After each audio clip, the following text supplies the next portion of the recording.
അങ്ങനെയാണെങ്കിൽ ശ്രീ ജോർജ് പൊടിപ്പാറ ഒന്ന് ഇടപെടുകയാണ്. ഇപ്പോൾ മന്ത്രി കെ രാജൻ മാധ്യമങ്ങളെ കാണുന്നുണ്ട് തത്സമയം. എല്ലാവരും പ്രിഫർ ചെയ്യുന്നത് മേപ്പാടി പഞ്ചായത്താണ്.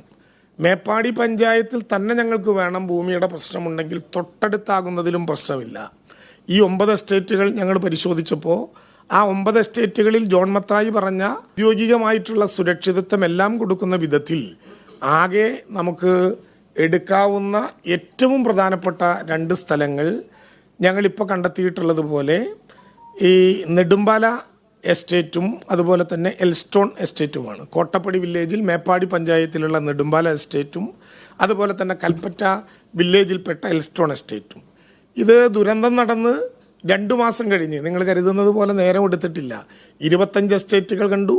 ജോൺ മത്തായിയുടെ റിപ്പോർട്ട് വാങ്ങി. ജോൺ മത്തായിയുടെ റിപ്പോർട്ട് വാങ്ങി 10 ദിവസത്തിനുള്ളിൽ കേരളത്തിൻ്റെ മന്ത്രിസഭ ഈ നേരത്തെ ഞാൻ പറഞ്ഞ നെടുമ്പാല എസ്റ്റേറ്റും എൽസ്റ്റോൺ എസ്റ്റേറ്റും ഏറ്റെടുക്കുക എന്ന ആശയം തത്വത്തിൽ അംഗീകരിക്കുകയുണ്ടായി. ഇപ്പോൾ കൃത്യമായി പറഞ്ഞാൽ 3/10/2024 കേരളത്തിലെ മന്ത്രിസഭ അക്കാര്യം തത്വത്തിൽ അംഗീകരിച്ചു.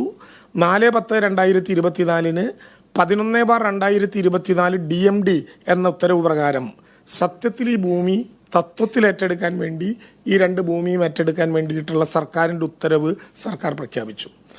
ഇവിടെ വെച്ചാണ് പിന്നെ ഒരു പ്രശ്നത്തിലേക്ക് കിടക്കുന്നത്. സാധാരണ നിലയിൽ എങ്ങനെയായിരിക്കും ഈ ഭൂമി ഏറ്റെടുക്കുക? ഈ ഭൂമി ഏറ്റെടുക്കാൻ ഒറ്റ നിയമമേ ഇന്ത്യയിലുള്ളൂ.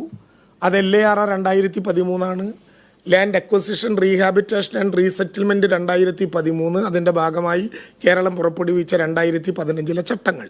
ഇത് പ്രകാരമേ കേരളത്തിൽ ഭൂമി ഏറ്റെടുക്കാനാകൂ. ഇന്ത്യയിൽ എവിടെയും ഭൂമി ഏറ്റെടുക്കാനാകൂ. വലിയ വില കൊടുക്കണം അതിനുവേണ്ടി. ആ 2013 ആക്ട് പക്ഷെ നടപ്പിലാക്കുമ്പോഴുള്ള ഏറ്റവും പ്രധാനപ്പെട്ട പ്രശ്നം അതിൽ ഫോർവേഡ് നോട്ടിഫിക്കേഷൻ വേണം. ഫോർവേഡ് നോട്ടിഫിക്കേഷൻ കഴിഞ്ഞാൽ സാധാരണ നിലയിൽ എക്സ്പെർട്ട് കമ്മിറ്റിയുടെ പിന്നെ SIA study, social impact assessment study വേണം. അതൊരു എക്സ്പെർട്ട് കമ്മിറ്റി പരിശോധിക്കണം. അത് ആ എക്സ്പെർട്ട് കമ്മിറ്റി അംഗീകരിക്കണം. അത് കഴിഞ്ഞാൽ പബ്ലിക് ഹിയറിങ്ങിനോടൊപ്പമാണ് ഇത് നടന്നെങ്കിലും 8(2) അനുസരിച്ചിട്ടുള്ളൊരു പബ്ലിക്കേഷൻ വേണം. 11(1) അനുസരിച്ച് സർക്കാർ ഏറ്റെടുത്തതായിട്ടുള്ള പരസ്യമായ പ്രഖ്യാപനം വേണം. അത് കഴിഞ്ഞാൽ ബേസിക് വാല്യൂ റിപ്പോർട്ട് BVR തയ്യാറാക്കണം. ഡീറ്റെയിൽ വാല്യൂ സ്റ്റേറ്റ്മെൻറ്റ് DVS തയ്യാറാക്കണം. അത് കഴിഞ്ഞ് തയ്യാറാക്കുന്ന തുക 19(1) പ്രസിദ്ധീകരിച്ച് അവാർഡ് എൻക്വയറിയായി ഓരോരുത്തരെയും വിളിച്ച് ഏൽപ്പിക്കണം. ഇതാണ് LAR 2013 നടപടിക്രമം.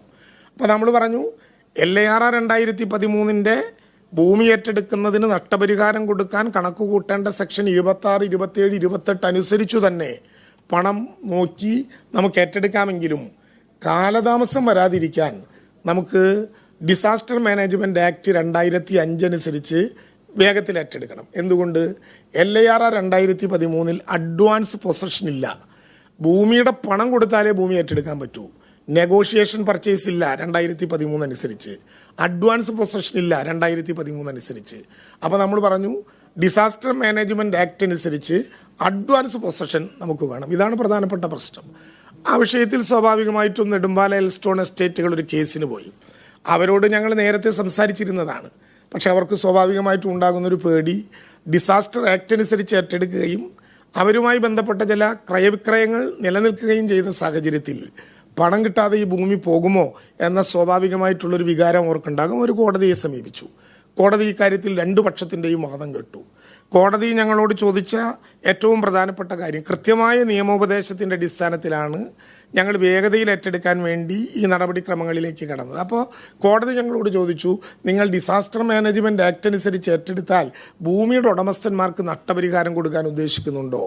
കോടതിയിൽ അർത്ഥശങ്കയ്ക്കിടയില്ലാത്ത വിധം കേരളത്തിലെ ഗവൺമെൻറ് AGയുടെ തന്നെ നേതൃത്വത്തിൽ 4 കാര്യങ്ങൾ പറഞ്ഞു. അതിലേറ്റവും പ്രധാനപ്പെട്ട ആശയം, അർഹതപ്പെട്ട സംഖ്യ അർഹതപ്പെട്ട ആളുകൾക്ക് കോടതി പറയുന്ന സമയത്തിൽ ഞങ്ങൾ വിതരണം ചെയ്യും. ഇതിനേക്കാൾ വലിയ ഉറപ്പില്ലല്ലോ. LAR 2013 വ്യവസ്ഥകളനുസരിച്ചു തന്നെ നഷ്ടപരിഹാരം ഞങ്ങൾ കണക്ക് കൂട്ടും. അത് കണക്ക് കൂട്ടാൻ 2 മാസത്തെ സമയം ആവശ്യം വരും. ഞങ്ങളത് പറഞ്ഞപ്പോഴും പറഞ്ഞു, ഇത് STRFൻ്റെ സ്ഥിതി ഇങ്ങനെ ആയതുകൊണ്ട് ജനങ്ങളിൽ നിന്ന് പിരിച്ച CMDRF ഉപയോഗിച്ച് മേടിക്കേണ്ടി വരുമെന്നുള്ളത് കൊണ്ട് LAR 2013 26, 27, 28 മൾട്ടിപ്പിൾ ഫാക്ടറും പിന്നെ ഉൾപ്പെടെയുള്ള സ്വലേഷ്യം ഉൾപ്പെടെയുള്ള സംഖ്യയാണ് കൂട്ടുന്നതെങ്കിലും മനുഷ്യത്വപരമായി ഇത്തിരി കുറച്ച് തരണം, ഇത് ജനങ്ങളുടെ സംഖ്യയാണ്, അതിലും കോടതി ഇടപെടണം എന്നൊരപേക്ഷ വെച്ചു. പക്ഷേ നിയമപരമായി ഞങ്ങൾ ആ കാര്യം കൈകാര്യം ചെയ്യാം. ആ പണം കോടതിയിൽ കെട്ടിവെക്കാം, കോടതി നിർദ്ദേശിക്കുന്ന വിധത്തിൽ അത് വിതരണം ചെയ്യാം. പക്ഷേ അവസാനം അതിന്റെ വിതരണവുമായി ബന്ധപ്പെട്ട കാര്യങ്ങൾ വയനാട് പുനരധിവാസവുമായി ബന്ധപ്പെട്ട് മന്ത്രി കെ രാജൻ മാധ്യമങ്ങളോട് സംസാരിക്കുകയാണ്. ഇടവേള.